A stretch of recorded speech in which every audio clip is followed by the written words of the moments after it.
Good morning sa inyong lahat ng mga kapatiran sa Rema. Kumusta na po kayo? Mukhang napakaraming nakuhang ayuda ang iba nating mga kapatiran, parang nagtatabaan. Yung iba naman, parang kulang na kulang, parang hindi parehas. Ano po? Pero nawa na sa mabuti kayong kalagayan, kayong lahat po. At ngayong araw na ito po ay Mother's Day pala. So lahat ng mga nanay ay binabati ko po sa inyo ng Happy Mother's Day. Ngayon po ay exempted kayo sa paglalaba, pagluluto, pamamalengke, at kung ano-ano pa. Mga mister, i-treat ninyo ang inyong mga misis sapagkat ngayon ay kanilang araw. So Happy Mother's Day pong muli sa inyong lahat. Handa na po ba kayo sa salita ng Diyos? Kung kayo po ay handa na, tayo po muna ay manalangin. Aming Diyos, maraming salamat po sa iyo. Sa umagang ito ay pinagkakatiwala namin, Panginoon, ang pag-aaral ng iyong salita.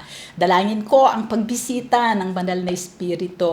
Ikaw po, Banal na Espiritu, ang magturo sa amin ng iyong salita. At dalangin ko na ang bawat isa na makikinig, Panginoon, ay magkaroon ng kapahayagan at mapagpala. Salamat po sa biyaya mo na lahat ng aming matututunan sa umagang ito ay maisabuhay namin upang kami po, Panginoon, ay magabayan mo sa araw-araw na aming buhay. Salamat po, O Diyos. Hinahayaan ka namin, binibigyan ka namin ng kalayaan na gawin mo ang ikaw lamang ang makakagawa sa aming buhay. Ito po ang aming dalangin sa pangalan ni Jesus at ang lahat ay magsabi ng Amen. So sa umagang ito ay sususugan po natin muli ang ating pinag-aralan ng nakaraang linggo. Ang pinag-aralan po natin ay patungkol sa pagiging kaibigan ng Banal na Espiritu. Ngunit alam po ninyo ang Panginoong Diyos may mas higit na malalim na relasyon na hinihingi pa niya sa atin maliban sa siya ay maging kaibigan natin. So sa umagang ito ang pag-aaralan natin ay pinangalanan ko po na experiencing and developing our intimacy with God. Ano po ba ang ibig sabihin ng salitang intimacy? Ito po ay ibig sabihin nito ay matalik, malalim na relasyon sa ating Panginoong Diyos. Doon po sa Psalm 63 verse 1 to 2, ito po ang iyak ni Haring David, ang psalmist. Sabi niya, "O God, you are my God. Early will I seek you. My soul thirsts for you. My flesh longs for you in a dry and thirsty land where there is no water. So I have looked for you in the sanctuary to see your power and your glory." Dito po nakita natin na sobra ang kanyang pagnanasa at pagnanais na makaniig ang ating Panginoon. At ang kanyang buong pagkatao ay nagugutom. Sabi niya, ang aking kaluluwa ay nauuhaw sa iyo, Panginoon, pati ang aking katawan. Sabi niya, ang aking pakiramdam ay tuyot na tuyot. Kaya nais ko na ikaw ay makita sa iyong sanktuaryo. Ito po ay iyak ng isang tao na nagnanais na magkaroon ng matalik na relasyon sa ating Panginoong Diyos. So bago po tayo magpatuloy, mag-confess po tayo. Hingin natin sa Panginoon, sabihin natin, "Lord, become my greatest delight and your word my greatest treasure." Sabi mo sa Panginoon, ikaw ang aking maging dakilang kasiyahan at ang iyong salita ang aking pinakamahalagang kayamanan. What does intimacy with God look like? Ano daw ang ibig sabihin na ikaw ay may matalik na relasyon sa Panginoon? Ang salitang intimacy po, it carries with it the aspect of a relationship with someone where you are open, vulnerable, honest, and trusting. Pagka ikaw ay may malalim na relasyon sa isang tao, ikaw ay laging bukas.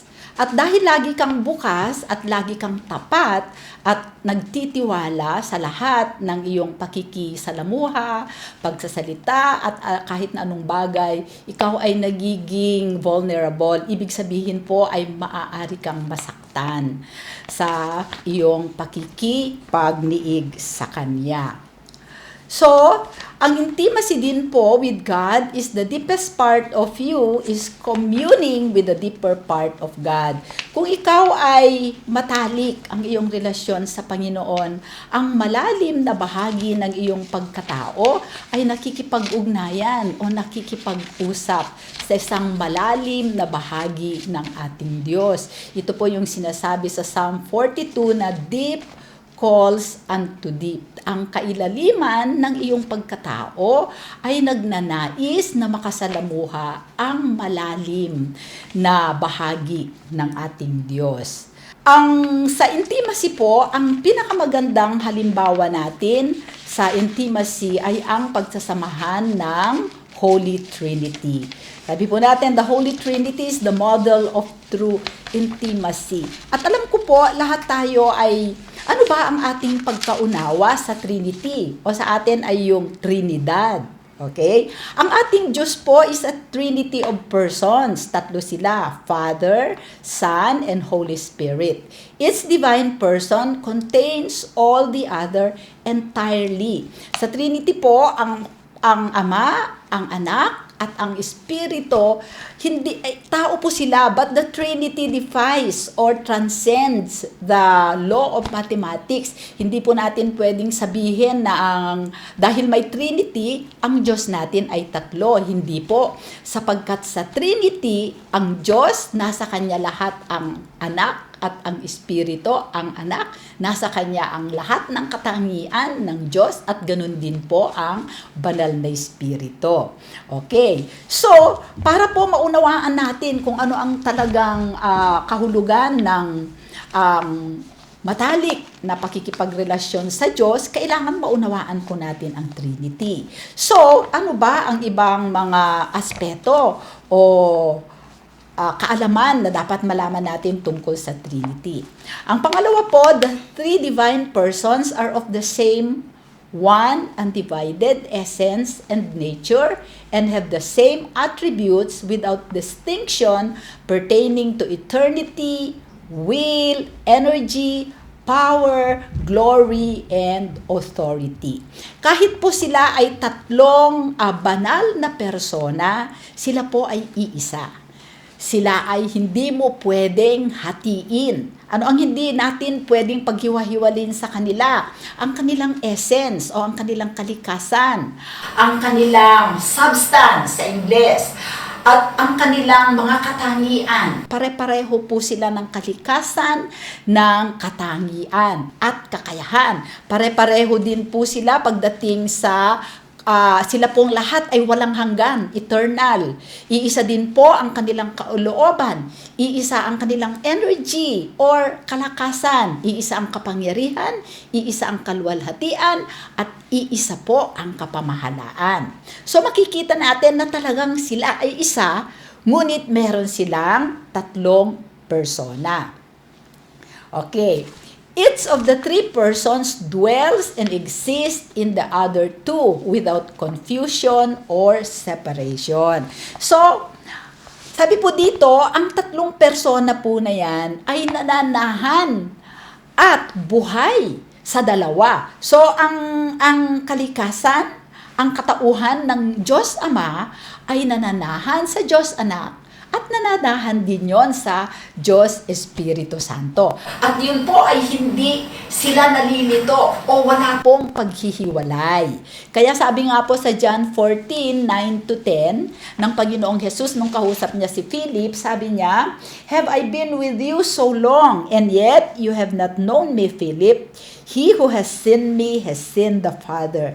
So how can you say, show us the Father? Do you not believe that I am in the Father and the Father is in me? The words that I speak to you, I do not speak on my own authority, but the Father who dwells in me does the work." Ito po yung sitwasyon na hinihingi ni Felipe na ipakita ni Jesus ang Diyos sa kanya. Ang sabi ng Panginoong Jesus, kung nakikita mo na ako, nakita mo na ang Diyos. Hindi ka ba naniniwala na ako ay nasa Diyos at ang Diyos ay nasa akin? At ang lahat ng salita na aking sinasabi sa iyo ay hindi yon nanggagaling sa akin, kung hindi nanggagaling yon sa Diyos na nasa akin. Okay? So, ganun po sila kaisa. Okay? Ang mga pagkakaiba po nila, their distinctions is based on their hypostatic attributes. So, kahit na po sila ay iisa, hindi mo sila mapaghihiwalay, at sila ay nananahan, ang ama nananahan sa anak, ang anak nananahan sa espiritu, meron po silang pagkakaiba. At ang pagkakaiba nila ay nakabase dun sa hypostatic attributes. Ano po ang ibig sabihin ng hypostatic attributes? Yun po yung gist. Yun po yung substance ng kanilang katangian. Okay, makikita po natin dito ang Ama, the Father, He is the source or original cause, unbegotten, the paternity. Ang tatay po, ang God the Father, siya po ang pinagmumulan, source, at siya din po ang original na dahilan. So, hindi po siya ipinanganak. Siya po ang Ama. Okay? Ang anak, the Son. The Son is begotten. Ipinanganak po siya from the Father and nagpapahiwating po na siya ay anak. Pero hindi po kapareho ito ng katulad ng ang isang babae ay nanganganak ng anak. Katulad ni Mary na ipinanganak niya si Jesus. Hindi po ganon ang konsepto. Ano po? Ng begotten. Ang banal na espiritu naman, is distinct because of its procession. Ang ibig po sabihin ng procession, pinagmulan. Sabi po sa John 15:26, the Spirit of truth who proceeds from the Father. So, ang banal na espiritu po ay nagmula sa ating Ama. So kung titignan po natin ang distinction nila, ang Ama, ang pinagmulan ng lahat, si Jesus ay galing sa Ama because He is the Son, siya ang anak. At ang banal na espiritu naman ay nagmula rin sa God the Father sa pamamagitan ng procession. Okay? So, lumabas, ibig sabihin, nang galing ang banal na espiritu sa ating Amang Diyos. Okay. The one God present in all the triune acts and outworking as one. Okay. Ang ibig pong sabihin nito, ang lahat ng ginagawa nila, lahat ng kanilang aksyon, lahat ng ginagawa nila dito sa atin ay ginagawa nila bilang isa. Although tatlo sila na sabay-sabay na kumikilos. Okay? Marami po tayong halimbawa dyan. Sasabihin ko po mamaya, pero tingnan muna natin. Ano ang ginagawa ng Ama? The Father is primarily, but not exclusively, the creator of all. Ang Ama ang pangunahin, pero hindi lamang siya ang naglikha ng lahat ng bagay sa mundo. Ang tawag natin sa Kanya is God above us all, o Diyos na kataas-taasan sa lahat. Ang anak naman, ang Panginoong Jesus, siya ang salita. Siya rin ang karunungan ng Diyos. He is primarily but not exclusively the one by whom all things were made and through whom redemption is effected. So, siya naman po ang salita at siya ang karunungan ng Diyos at siya naman po lahat ang gumawa ng lahat ng bagay. Okay? Kahit na yung ating kaligtasan, ang Panginoong Jesus ang gumawa noon. Ang tawag po sa Kanya is God with us, ang Diyos na ating kasama. At ang banal na espiritu naman is primarily but not exclusively the life-giving and sanctifying principle. Siya naman po ang pangunahin, pero hindi lang siya mag-isa ang nagbibigay buhay at nagpapabanal. Ang tawag po natin sa Kanya is God in us and in all creation. Siya ang Diyos na kasama natin at Diyos ng lahat ng nilikha. Alam po ninyo ang Trinity. Marami po silang lahat po ng napakahalagang gawain para tayo ay maligtas ay sama-sama po nilang ginawa. Example na lang po ay ang creation, di ba?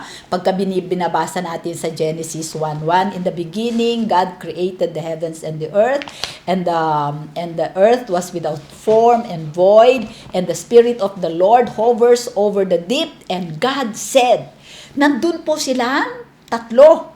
Ang Diyos ay nandoon, ang Espiritu ng Diyos ay nililimliman niya ang mundo, at pagkatapos mula sa puso ng Diyos o sa kanyang kaibuturan ay nagsalita siya. Inirelease niya ang salita. At sino po yung inirelease niyang salita? Ang Panginoong Jesus.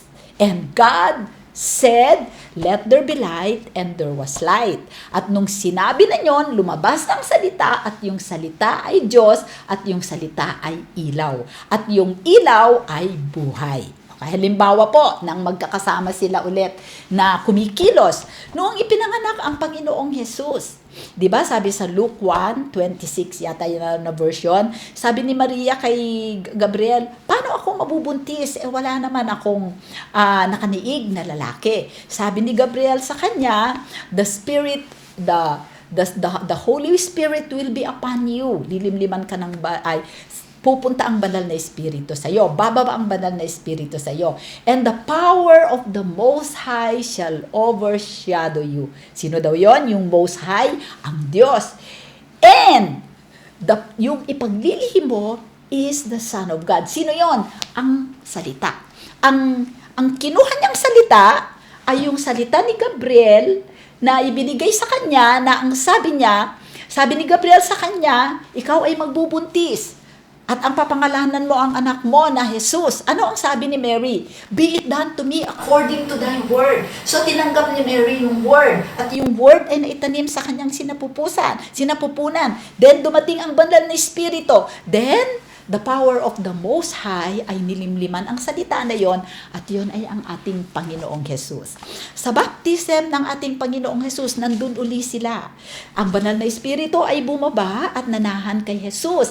At ang kalangitan ay bumukas at narinig nila ang boses ng ating Panginoong Diyos Ama. So, kahit sa ascension, kahit sa resurrection, nandun silang tatlo. Hindi sila hiwalay.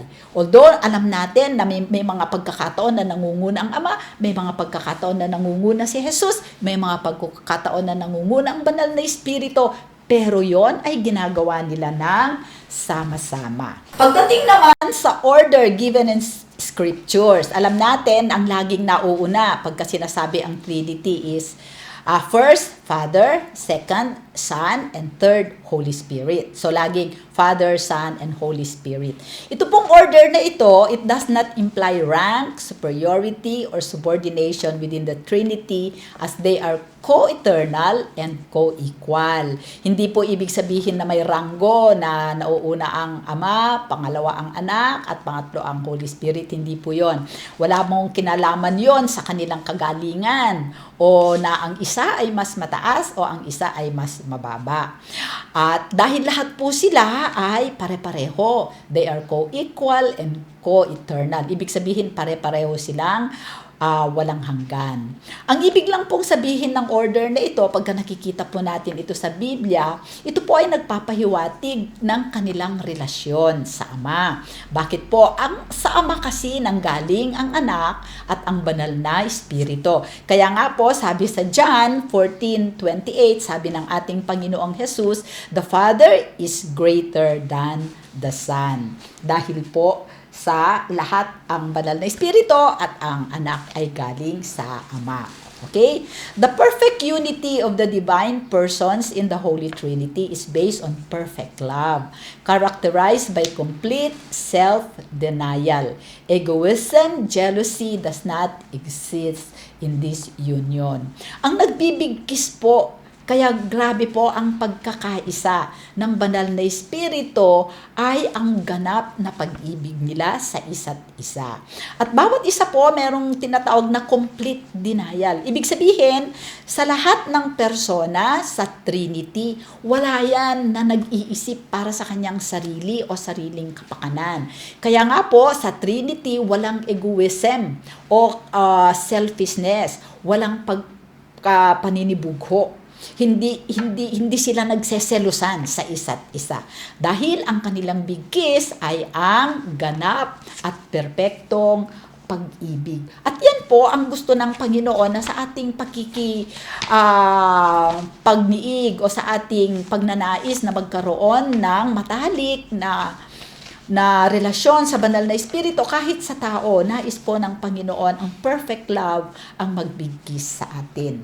Okay, the Holy Spirit, the Comforter, ang ginagawa po niya ay itong mga bagay na ito. Ang tawag po sa Holy Spirit ay taga-aliw, Comforter. Ang una niyang ginagawa is establishes our communion with God. Pangalawa, indwells in the Christian believer as God progressively sanctifies and defies the Christian believer and empowers and strengthen believer. So, ang una niyang ginagawa ay pinapatatag niya yung ating pakikisama at pakikiisa sa Diyos. Pangalawa ay siya ay tumitira sa atin bilang Diyos natin. So, hindi naman pwedeng ang Ama hindi nakatira sa atin. Ang Panginoong, ang si Jesus na nasa kanang luklukan ng Ama ay wala sa atin. Ang nakatira po sa atin, ginawa na niya tayong kanyang tahanan ay ang banal na espiritu. Ang banal na espiritu po ay espiritu ng Diyos at ang banal na espiritu ay espiritu ni Kristo. Kaya kung meron kang banal na espiritu na nananahan sa iyo, nananahan din sa iyo ang Diyos Ama at ang Diyos Anak. At ang isa pa sa napakagandang gawain ng banal na espiritu ay pinapabanal niya tayo. At ito ay tuloy-tuloy, paangat ng paangat ang kanyang pagpapabanal sa atin. At ang ibig pong sabihin ng it deifies the Christian, ginagawa niya tayong kawangis ng Diyos at ng Panginoong Jesus. At isa pa ay binibigyan niya tayo ng kalakasan at binibigyan niya tayo ng kapangyarihan upang maganap natin ang kalooban ng Ama dito sa lupa. Okay? Ang isang napakagandang attribute o katangian ng Trinity ay ang pag-ibig. Sinabi na natin yon kanina. Sabi po sa 1 John 4:8, God is love. God is a being of absolute divine love. Ang kanyang pag-ibig ay banal, dalisay, at ito ay buong buo. Amen? The unceasing, mutual, perfect, infinite divine love characterizes the personal divine relations of the three divine persons of the Trinity. Sabi niya, ang hindi napuputol o tuloy-tuloy na pag-ibig, walang hanggan, dalisay na pag-ibig na pinagsasaluhan ng tatlong persona sa Trinity. Ito po ang marka. Ito po ang naglalarawan kung anong klaseng relasyon meron sila. At yan din ang dapat klase ng relasyon natin. Ganyan din dapat ang klase ng pag-ibig natin sa Diyos at pag-ibig natin sa isa't isa. Alam po ninyo yung ating pagnanais o pagnanasa na maging matalik na kaibigan o magkaroon tayo ng matalik na relasyon sa tao at saka sa Diyos, ito po ay naglalarawan na tayo ay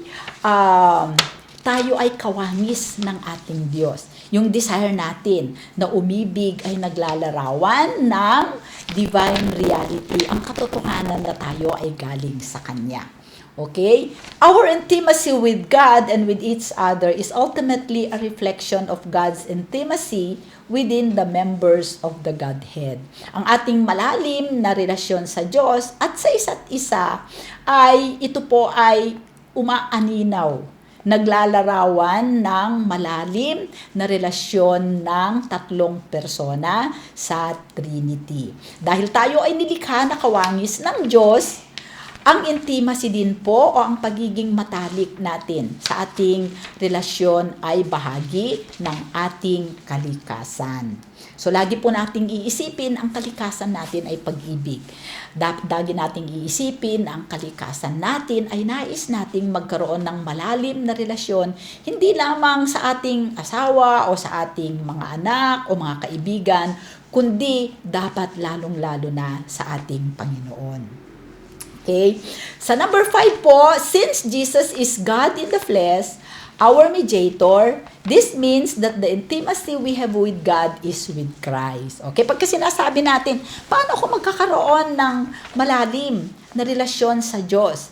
Sabi po dito, dahil si Jesus ay Diyos na naging tao, na nagkatawang tao, at siya ang ating tagapamagitan, yung ating pong pagkakaroon ng matalik at malalim na relasyon sa Panginoon ay sa pamamagitan po ng ating Panginoong Jesus. So kung malalim at matalik ang ating relasyon sa Panginoong Jesus, ganun na din po ang ating relasyon sa Banal na Espiritu at ganun din po ang relasyon natin sa Diyos Ama. Dahil sabi po sa 1 Corinthians 1 verse 5, you were called into fellowship of His Son, Jesus Christ our Lord. Tayo daw ay tinawag na makisama sa Kanyang anak, ang ating Panginoong Jesus. Okay, so ang intimacy with God is a privilege freely given to us by Christ in His sacrifice on the cross. Ang malalim na relasyon po sa Panginoong Diyos ay pribilehiyo po na malaya, walang bayad na ibinigay sa atin ng ating Diyos sa pamamagitan ng Kanyang anak na si Jesus dahil sa Kanyang tinapos na gawain sa krus ng Kalbaryo. Ngayon po, kung tayo po ay may Jesus sa ating puso at sinusunod po natin siya, isinuko na natin ang ating buhay sa Kanya, maaari na tayong magkaroon ng malalim na relasyon sa Kanya. So, maaari tayong magkaroon ng malalim na relasyon sa ating Amang Diyos na nasa langit. Ngayon, maaaring sinasabi ninyo, paano ako magkakaroon ng relasyon sa ating Panginoong Jesus? Paano ba? Ano ba ang dapat kong gawin? Meron pong mga fundamental truths to guide us in our quest for intimacy. Meron pong mga katotohanan na ito po ay pundasyon upang tayo po ay maaaring magkaroon, gabayan tayo para magkaroon tayo ng malalim na relasyon sa ating Panginoong Diyos. Okay? So, isa-isahin po natin. Ang unang-una po dito is intimacy with God is a process. Okay? Ang pagkakaroon daw po ng malalim na relasyon sa Diyos ay isang proseso. Okay? Dahil ito po ay isang proseso, hindi po ito minsanan. Meron pong simula at merong hangganan. Okay? At pag tayo po ay nasa proseso na yon, dapat pagaling tayo ng pagaling. Alam natin, step by step, nalalaman natin kung paano natin gagawin. Okay? Ang prosesong ito ay nagsisimula po sa pamamagitan ng invitasyon. It begins with an invitation from God who is wanting us to seek Him and find satisfaction, sustenance, and security in our relationship with Him. Okay, ang pagkakaroon ng malalim na relasyon sa Panginoon is the only thing that will satisfy us.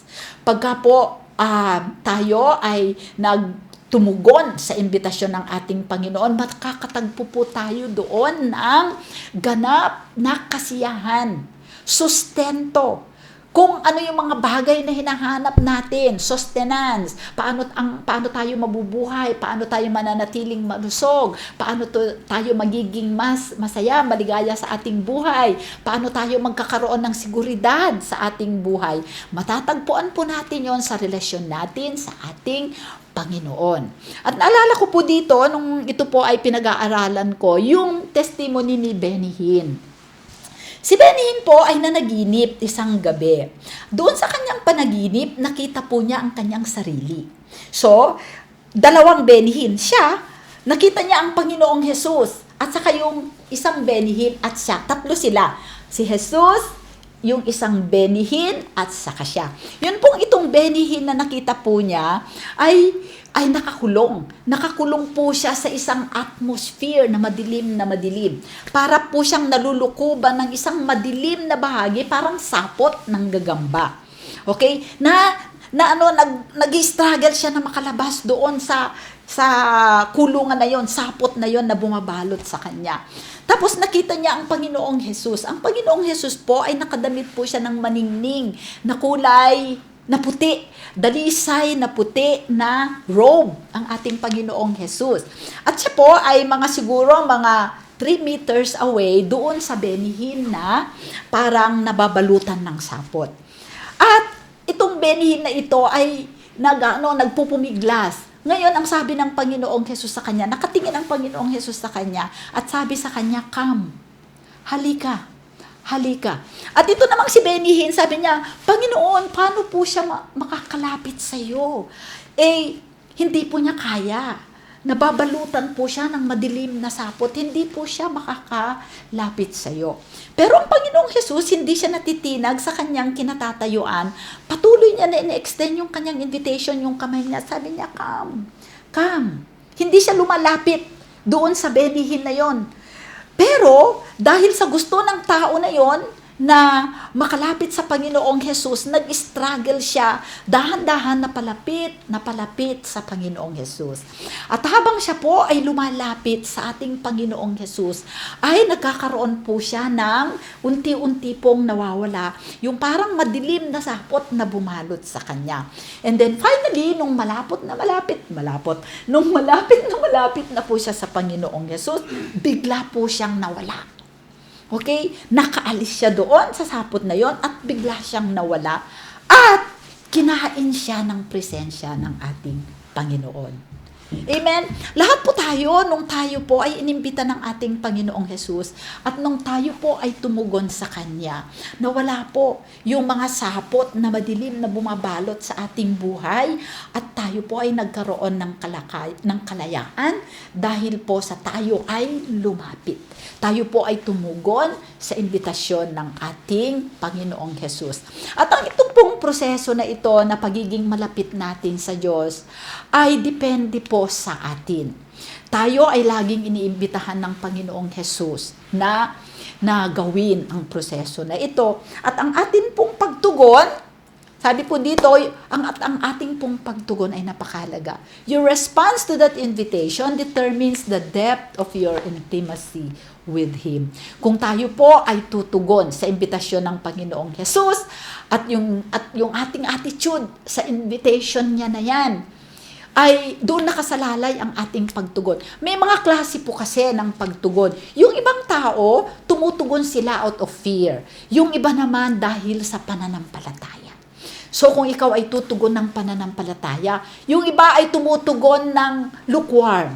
Pero kung tayo po ay tutugon ng may hunger, meron tayong pagkauhaw, meron tayong pagkagutom sa ating Panginoong Hesus, tayo po ay talagang aabante at tayo po ay lalalim sa ating pagkakilala sa Kanya. Sabi sa Psalm 63 verse 1, O God, you are my God. Early will I seek you. My soul thirsts for you. My flesh longs for you in a dry and thirsty land where there is no water. So I have looked for you in the sanctuary to see your power and your glory. Kung sa imbitasyon ng ating Panginoong Hesus, tayo po ay tutugon ng may pagkauhaw, malayo po ang ating mararating. So, unang-una, ito ay proseso. Pangalawa, ay nakasalalay sa ating pagtugon sa imbitasyon ng ating Panginoon. Alam niyo po ba na ang ating Panginoon gusto niya lahat tayo ay may malalim na relasyon sa Kanya? Okay, ano po ba yung mga ikalawa na fundamental truth na gagabay sa atin? Ikalawa po is the pursuit of intimacy is a process that is intentional. So yung proseso po na yon ay intentional. Hindi po siya aksidente. Hindi po yung gusto natin ngayon, bukas ayaw natin. Ganon. Kailangan meron tayong plano. May intention tayo.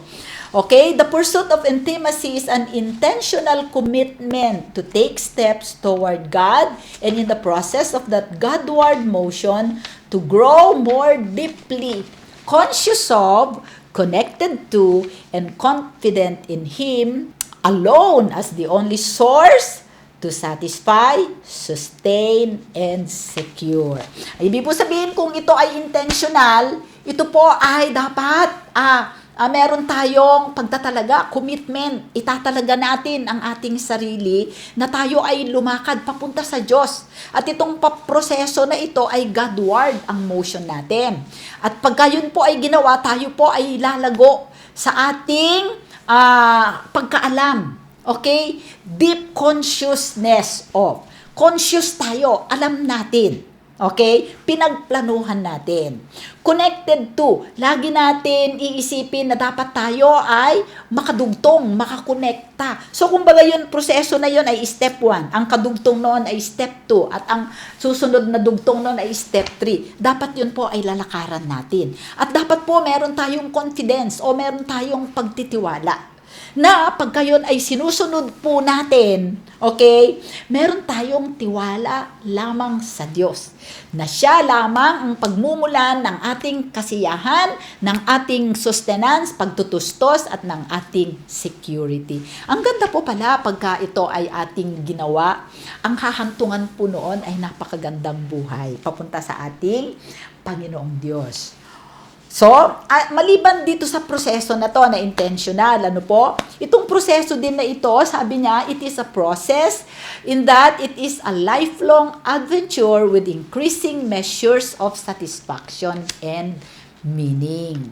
It is intentional in that no one is zapped into intimacy. We must be actively focused on the pursuit. Sabi po niya, ito po ay intentional, ito po ay conscious, pinagpaplanuhan, nasa isip, laman ng diwa, na tayo ay laging kukonekta sa Diyos at doon tayo makakatagpo anong sabi niya, lahat ng pinagmumulan ng ating pangangailangan, lahat ng kasiyahan nandoon. At itong proseso pa nito ay habang buhay. Ngunit sa ating paglakad, meron pong pag-abante, meron pong ganansya, increasing measure. May paangat ng paangat ang ating satisfaction at ang kahulugan nito sa atin.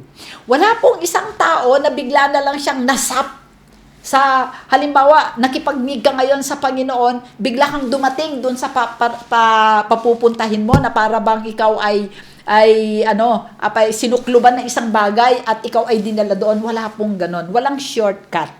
Okay? Sa proseso na ito po, walang shortcut at dapat po tayo ay aktibo na ito ay hanapin at ito po ay ating ipursu o habulin natin.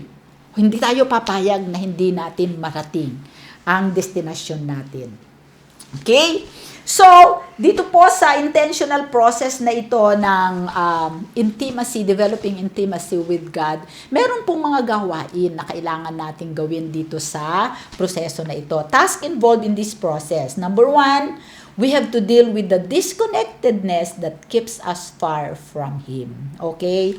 So, ang una daw nating gagawin dito sa pagsisimula natin ng prosesong ito ay, number 1, alisin natin ang lahat ng bagay na naghihiwalay sa atin sa Diyos.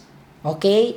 Sabi po sa James 4:8-10, draw near to God and He will draw near to you.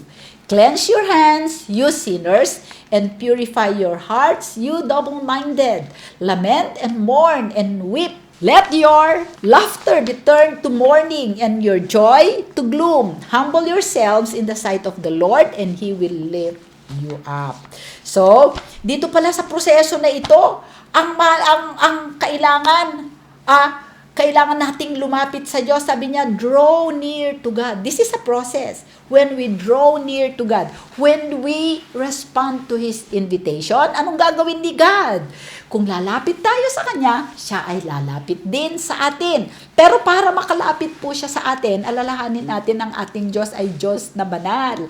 Ayaw niya sa Kanyang presensya ang kasalanan at karumihan. Sabi niya, cleanse your hands. Linisin mo muna ang iyong mga kamay. Ibig sabihin, alisin mo muna ang iyong mga masasamang gawain. Ikaw na makasalanan. At dalisayin mo ang iyong puso. So, yun po ang aalisin natin. Yun po ang naghihiwalay sa atin, sa ating Diyos. So, yan muna ang una nating gagawin bago tayo makakreate ng intimacy with our God. So, pangalawa, ano ang isang gawain pa na dapat nating gawin? Sabi niya dito, be routinely faithful to the process of connecting to God. Okay? So, ano yung mga proseso ng ating pakikipag-ugnayan sa Diyos? Pag tayo ay nakalapit na sa Panginoon, naalis na yung mga bagay, mga kasalanan, mga bagay na hindi kalugod-lugod sa Diyos, na ayaw niya sa buhay natin. So, ang pangalawa ay maging tapat tayo. At yun po ay routine. Ibig sabihin, paulit-ulit. Ano yung mga gagawin natin? Sa ating pakikipag-ugnayan sa Diyos, sabi niya, He is consistently faithful about fulfilling us in His time and in His way. Kung tayo ay tapat, mas tapat siya at mas tuloy-tuloy ang pagpupuno niya sa atin sa kanyang panahon at sa kanyang kapamaraanan. Hindi sa panahon na gusto mo at hindi sa paraan na gusto mo, kundi sa kanyang panahon at sa kanyang kapamaraanan. Kasi mas alam ng Diyos kung ano ang kailangan natin. Pangalawa, He will respond to us differently at different seasons in intervals of life. So, ang kanyang pagtugon sa atin ay iba-iba ayon sa mga panahon ng ating buhay at sa mga pagkakahiwa-hiwalay o interval ng ating buhay. Halimbawa, ang ating buhay ay may mga seasons, hindi po ba? Halimbawa, ikaw ay ipinanganak, isang season yon. Ikaw ay naging bata, ikaw ay nag-aral sa elementary, naging college ka, nag-graduate ka, nagtrabaho ka, nag-asawa ka. Yun po ay mga panahon ng buhay.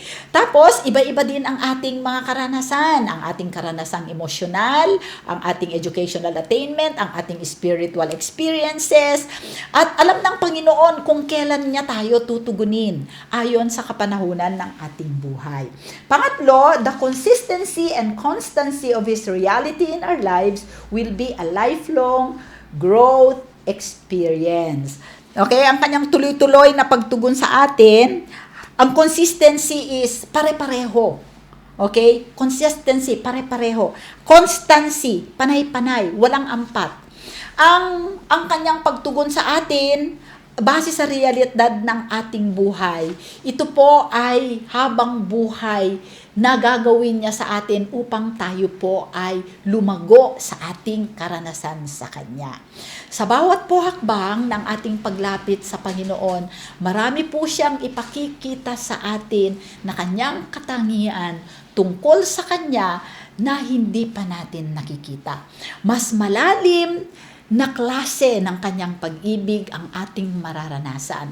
Mas maganda o mas glorious na experiences ang ating mararanasan habang tayo ay faithful sa routine ng ating pakikipagtagpo sa ating Diyos araw-araw. At alam po ba ninyo, ang Panginoon lagi mahilig siyang magbigay ng magagandang sorpresa para sa kanyang mga anak na walang sawa na nakikipag-ugnayan at nakikipagniig sa kanya. So yun po yung task. Ano po? Alisin muna natin yung mga bagay na nakakapigil para ang Diyos ay lumapit sa atin o tayo ay lumapit sa Diyos, at ang pangalawa po dyan ay tayo ay maging tapat sa proseso sa pakikipag-ugnayan sa ating Diyos.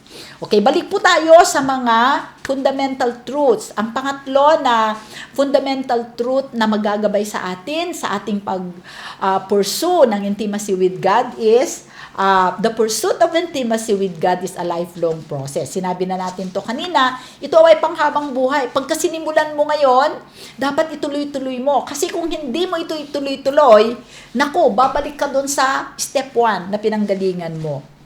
Okay? It is a way of life that increasingly fills my soul with the satisfaction, sustenance, and security of His presence. Ito po ay magiging paraan na ng ating buhay na mas nagpapalakas ng ating kaluluwa at mas nagpupuspos, paangat ng paangat ang pagpupuspos niya sa ating kaluluwa, at paangat din ang klase ng kasiyahan, pagtustos at seguridad na ipaparanas niya sa atin.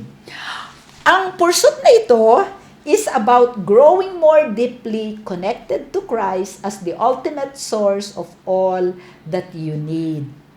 Sabi niya, ito sa proseso na ito ng buhay, tayo ay siguradong lalago at lalalim sa ating pakikipagniig, pakikipag-ugnayan sa ating Panginoong Hesus na siya ang ganap at rurok.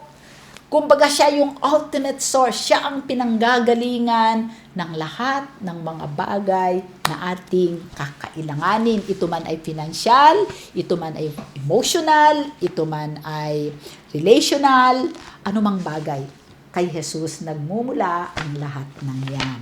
Okay, so alam na natin kung ano yung mga fundamental truths. Ito naman po ay mga principles na dapat nating tatandaan. Ito po ay non-negotiable principles to guide us in building intimacy with God. Ano ibig sabihin ng hindi mo pwedeng tawaran. Hindi mo pwedeng non-negotiable, di ba? Pagka nakikipag-negotiate ka, tinatawaran mo. Hindi mo pwedeng tawaran at hindi mo pwedeng isantabi. Itong mga prinsipyo na to na kailangan natin upang tayo ay lumago at tumatag sa ating relasyon sa ating Panginoon. Number 1, non-negotiable principle, repentant turn around in attitude and action. Ang ibig pong sabihin niyan ay tunay, totoong pagsisisi at pagtalikod sa mga masama. Yung mga nakaugalian natin na hindi maganda, yung mga ginagawa natin na hindi kalugod-lugod sa Diyos. Para po tayo lumago sa relasyon natin sa Kanya, iwanan na natin, magsisi na tayo. At ang pangalawa dito, reckon yourself dead to sin. Anong ibig sabihin yan? Huwag na nating bigyan ng puwang ang laman sa ating buhay. Ibig sabihin yung ating mga sariling nais, yung ating mga sariling selfish ambition, parang patay na yan dapat. Okay? Para tayo ay makaalagwa sa ating pagsunod sa ating Panginoon. So, genuine repentance. Pangalawa is total surrender of self to God that leads to a radical reliance on Christ. Ano ibig sabihin nun? So, ganap nating isusuko ang ating buhay sa Panginoon para tayo ay laging nakadepende sa Kanya. So, ang magiging resulta nito ay tayo ay sumusunod lagi. Okay? Kung tayo ay nakarely sa Panginoon, sinusunod natin lahat ng sasabihin niya dahil nakasuko ang ating buhay sa Kanya. Kaya kahit ano ang paggawa niya, kahit ano ang sabihin niya, kaagad-agad tayong tumatalima. Okay? Pangatlong prinsipyo, so genuine repentance, total surrender. Pangatlo naman is conscious connecting in ongoing communication in prayer and in the Word. Pagka sinabi nating conscious, alam mo, meron kang kamalayan. Hindi aksidente. Plinano mo. Itinakda mo yung palagi mo na pakikipag-ugnayan sa Diyos sa pamamagitan ng prayer, panalangin, at pagbabasa ng salita. Okay? So, sinusunod mo yung Bible reading plan mo, sinusunod mo yung devotion time mo, sinusunod mo faithfully yung iyong quiet time. Okay, yan ang ibig sabihin niyan. Pang-apat, connecting with Him in creation, in His character and conduct, in worship and praise, in crisis, and in faithful obedience. Ano ibig sabihin niyan, connecting with Him in His creation? Ang creation ng Diyos maliban sa tao. Meron siyang nilikha ang kalikasan, nilikha niya. Paano ka nakikiconnect sa creation ng Diyos? Alam niyo po, ang creation, ang nilikha ng Diyos, nangungusap po yan sa atin.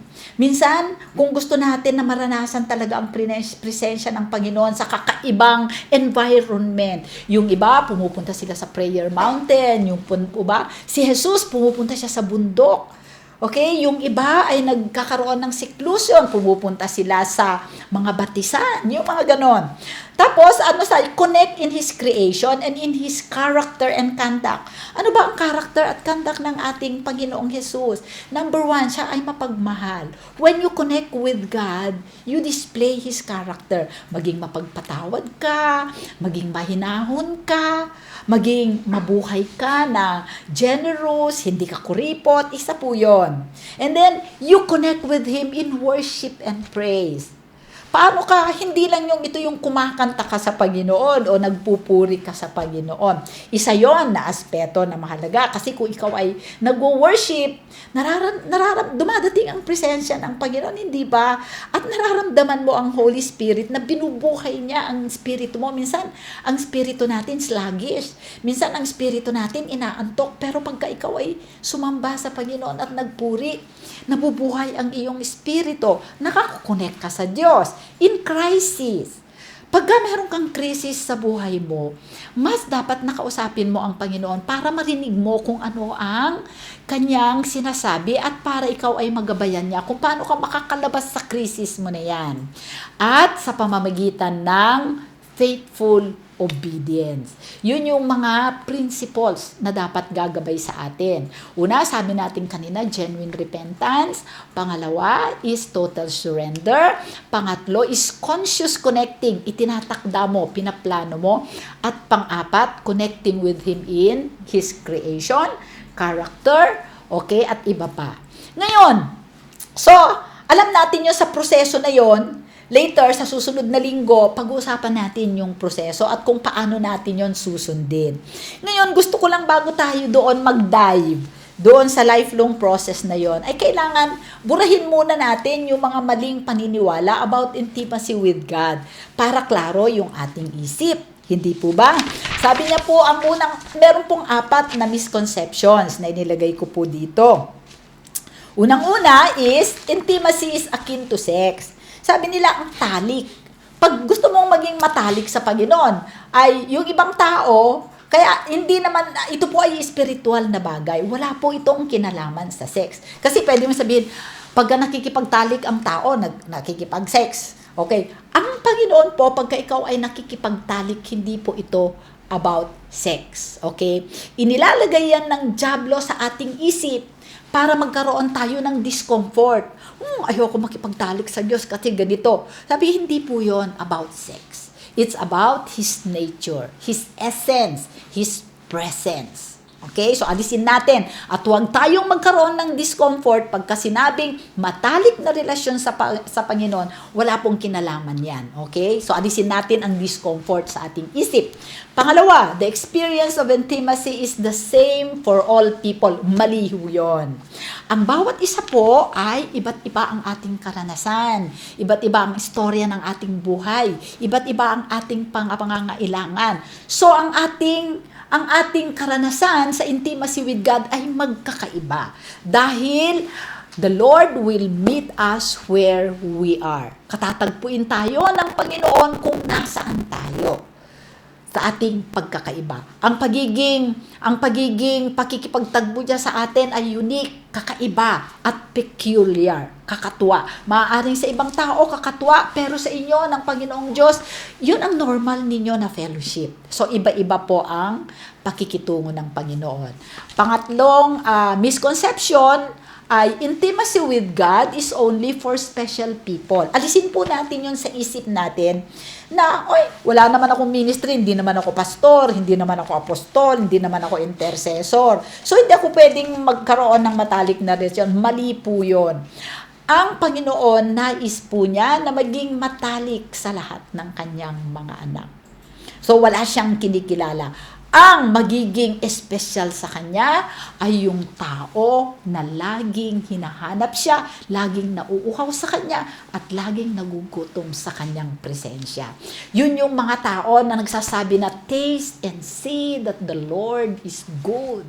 Yung mga nag-e-enjoy sa kanyang presensya na hindi mo sila mapipigilan para makipagniig sa Panginoon. So, wala pong espesyal na tao. Pang-apat, it's too hard to figure out how to get intimate with God. Ang ibig sabihin nito ay ang hirap namang magkaroon ng matalik na relasyon sa Panginoon. Di ko yata kaya yun kasi ang dami kong anak, ang tatrabaho ako, ang dami kong iniintindi. Parang ang hirap-hirap, hindi ko kaya. Hindi po natin dapat isipin yon. Okay? Dahil kung tayo po ay talagang gutom sa presensya ng Panginoon at talagang mahal na mahal natin siya, hindi po mahirap. Actually, madali, lalo na kung kasama mo ang banal na Espiritu. Susunod po sa next Sunday, pag-uusapan po natin itong proseso na ito. Okay? So, yan po yung mga misconceptions, baling paniniwala. Alisin na po natin yan sa ating isip. Ngayon, ito naman yung mga katotohanan patungkol sa pagiging matalik sa Panginoon. Number 1, intimacy with God is not about me getting what I want, but Him displaying His glory in me and accomplishing His purpose through me.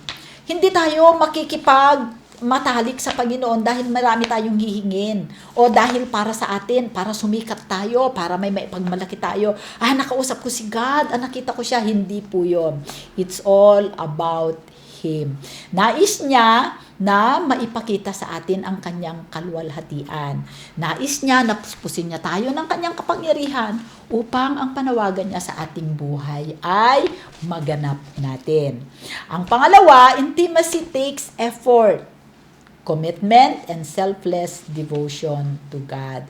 So, ang kailangan natin dito ay kailangan nating mag-effort, magkaroon ng pagtatalaga sa ating sarili, at huwag nating isipin ang ating napapakinabangan, kundi itutuon natin ang ating puso at ating energy, buong buhay at atensyon sa ating Panginoong Diyos. Okay? Pangatlong katotohanan, intimacy involves waiting on God and total surrender to Him.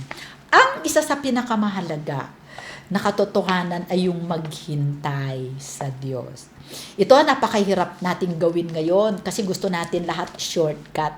Lagi nang gusto nating madalian. Uso ngayon sa atin ang instant. 'Di ba? Instant noodles, instant coffee, instant marriage, instant anak. Sa atin pong pakikipagnig sa Panginoon, kailangan po nating matutong maghintay sa Kanya. Pwedeng 10 minuto, 1 oras, 4 na oras, 3 araw. Si Moses ay naghintay ng 7 araw bago dumating ang Panginoon at nakipagnig siya 40 days. 'Di ba? Nandun siya sa ano. So, depende po 'yan. Okay? Intimacy, so kailangan nating matutong maghintay sa Panginoon. Pangapat, intimacy is for every believer. Kung ikaw ay may Kristo sa puso, pwede kang lumago at makipagliig sa Diyos sa pamamagitan ng ating Panginoong Hesus. Panglima, intimacy with God is achieved by living in the Spirit. Ito daw po ay magaganap kung tayo po ay nabubuhay sa Espiritu. Yun pong walking in the Spirit. So we have to live in the Spirit. Kasi kung tayo po marami sa mga ginagawa natin sa Diyos ay galing sa laman. Kahit yung mga maraming kahit minsan sa atin, kahit sa ating pagpipreach, pag-worship, minsan sa laman. Wala pong naa-accomplish yun, walang natatapos yun. Maliban na hinintay muna natin ang banal na Espiritu at kung tayo ay nabubuhay sa banal na Espiritu, ang pagdating ng banal na Diyos kung tayo ay nananalangin is at the mention of His name. Pero hindi tayo makakarating doon sa lugar na yan nang hindi natin alam yung proseso. May proseso tayong pagdadaanan. Okay, so yan po yung 5 katotohanan. Napakahalaga po nito na bilang mga Kristiyano ay matutunan natin.